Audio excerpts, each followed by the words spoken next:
विद्या ने सुनी अरमान गीतांजलि की बातें, मायरा का सच उड़ाया खुश। सीरियल यह रिश्ता क्या कहलाता है में फाइनली विद्या के सामने आएगी अपनी पोती का सच्ची।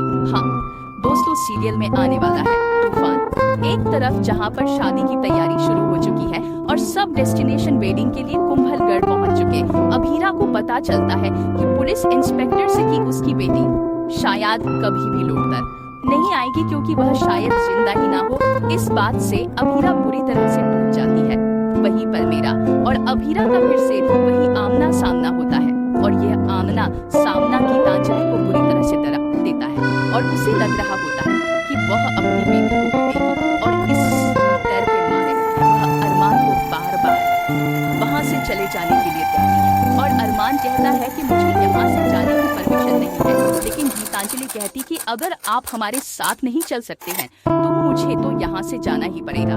मैं अपनी मयूर अपनी बेटी को नहीं खोल सकती हूँ। वहीं पर देखने को मिलने वाला है विद्या अरमान की वजह से इस शादी में पहुंच जाती है।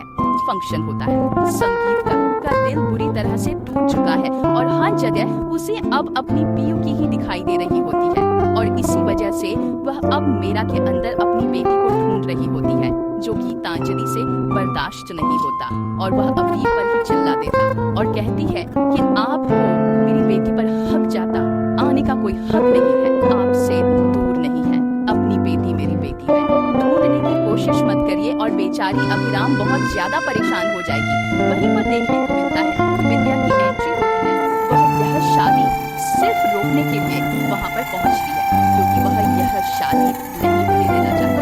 उसे पता है कि अभिरा और अरमान एक दूसरे से प्यार करते हैं। जब पहली बार उन दोनों की शादी हुई थी तो विद्या खुद ही शादी के खिलाफ थी, उन्हें आशीर्वाद नहीं दिया था और कहा था तुम्हारा घर कभी नहीं बचेगा और वह भी रखो। इस बार भी रोकने के लिए वहां पहुंचती है, लेकिन वह इस बात से होती है अंजन की आखिर उसका सच में सामना होने वाला है। सच्चाई से देखने को मिलने वाला है कि विद्या पहले अबीर को समझने की कोशिश करती और फिर अरमान के पास पहुंचती है उसे समझाने की खातिर कि तुम अबीरा को रोक ले। मुझे नहीं पता, लेकिन तू अबीरा के बिना खुश नहीं है, मैं अच्छे से जानती हूँ, तो तू उसे रोकथाम क्यों नहीं है। वही देखने को मिलता है कि गीतांजलि अरमान का हाथ पकड़ती है और कह दे कि मुझे आपसे कोई अर्जेंट बात करनी है, मुझे अभी के अब यहाँ से निकलना है। और अब देखने को मिलता है कि जैसे गीतांजलि यहाँ से जाने की बात करती है, उन दोनों की बातें जाने अनजाने में जहाँ पर गीतांजलि रहती है कि मैं नहीं चाहती कि मेरी बेटी का सच अभीरा के सामने आएगी। उसकी बेटी यानी कि पोकी ही मेरी मायरू है और वह जिंदा है, उसका पालन पोषण मैंने किया है।